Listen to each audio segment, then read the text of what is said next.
ফোনটার মডেল হচ্ছে Redmi Note 17 Pro।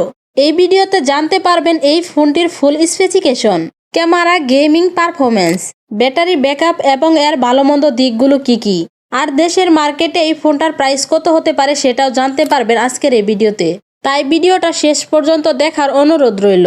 So মূল ভিডিওতে যাওয়ার আগে রিকোয়েস্ট থাকবে চ্যানেলটা সাবস্ক্রাইব করে রাখা। এর ডিজাইনটা মোটামুটি আমার কাছে ভালোই লেগেছে, তবে এর ক্যামেরা মডিউল ডিজাইনটা একদমই সিম্পল রাখা হয়েছে।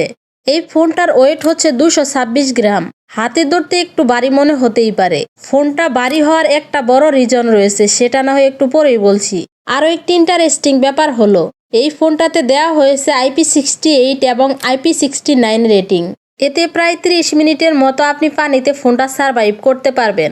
ফোনটার সামনের দিকে রয়েছে 6.80 ইঞ্চির অ্যামোলেড ডিসপ্লে এবং 120 হার্জের রিফ্রেশ রেট। এতে ভিডিও দেখায়, স্ক্রলিং করা বা গেমিং করা খুবই স্মুথ লাগবে। সাথে থাকছে কর্নিং গরিলা গ্লাস প্রোটেকশন। এখানে দেওয়া হয়েছে Qualcomm Snapdragon 6S Gen 4 processor, মানে এখানে কিন্তু একটা শক্তিশালী চিপসেট দেওয়া হয়েছে, যার ফলে আপনি হাই গ্রাফিক্সের গেমও রান করাতে পারবেন ফোনটাতে। আর এই ফোনটি রান করেছে Android 16-এ।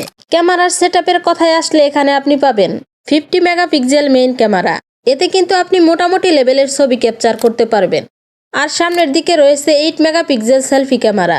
সেলফি ক্যামেরাটা আমার কাছে একটু কমতি মনে হয়েছে, আর একটু বাড়িয়ে দিলে বেটার হতো। র্যাম এবং স্টোরেজের কথা বললে এখানে আপনি পাবেন 8GB থেকে 12GB র্যাম পর্যন্ত এবং 128GB থেকে 512GB স্টোরেজ পর্যন্ত। এর সবচেয়ে বড় প্লাস পয়েন্ট বিষয়টি হচ্ছে এর ব্যাটারি। এখানে দেওয়া হয়েছে 9000 mAh এর বিশাল ব্যাটারি। সত্যি এই বাজেটের মধ্যে এটা একদম কামাল কাট দিয়া। এতে তো আপনি অনায়াসে 3 থেকে 4 দিন ব্যাকআপ পেয়ে যাবেন, চার্জের কোনো টেনশন করতে হবে না। আর এই ফোনটা চার্জ করার জন্য দেওয়া হয়েছে 67 ওয়াট ফাস্ট চার্জিং সাপোর্ট। খুবই অল্প সময়ের মধ্যে কিন্তু ফোনটা ফুল চার্জ হয়ে যাবে। অন্যান্য ফিচারের কথা বললে এই ফোনটাতে আপনি পাবেন NFC support, wifi, Bluetooth, USB Type-C কেবল, ফিঙ্গারপ্রিন্ট সেন্সর এবং ফেস আনলক সিস্টেম সবকিছুই রয়েছে ফোনটাতে। সো ফোনটার প্রাইস সম্পর্কে জানার আগে ভিডিওটাতে একটা লাইক দিয়ে চ্যানেলটা এখনই ঝটপট সাবস্ক্রাইব করে ফেলুন। আর এই ভিডিওটা যদি আপনি ফেসবুক পেজ থেকে দেখে থাকেন, অবশ্যই ফেসবুক পেজটি ফলো দিয়ে সাথেই থাকুন। যাই হোক, বাংলাদেশের মার্কেটে এই ফোনটার প্রাইস হতে পারে প্রায় 30 থেকে 35,000 টাকার মধ্যে। এই বাজেটের মধ্যে ফোনটা মোটামুটি আমার কাছে ঠিকঠাক মনে হয়েছে। আপনাদের কাছে কেমন লেগেছে কমেন্টে জানাতে পারেন। তবে ফোনটা কিন্তু এখন আমাদের দেশে আসেনি, অল্প কিছু দিনের মধ্যে আসার চান্স রয়েছে। সো ভিউয়ার্স, এই ছিল ফোনটার ফুল ডিটেলস। আশা করছি সম্পূর্ণ বিষয়টা বুঝতে পারছেন।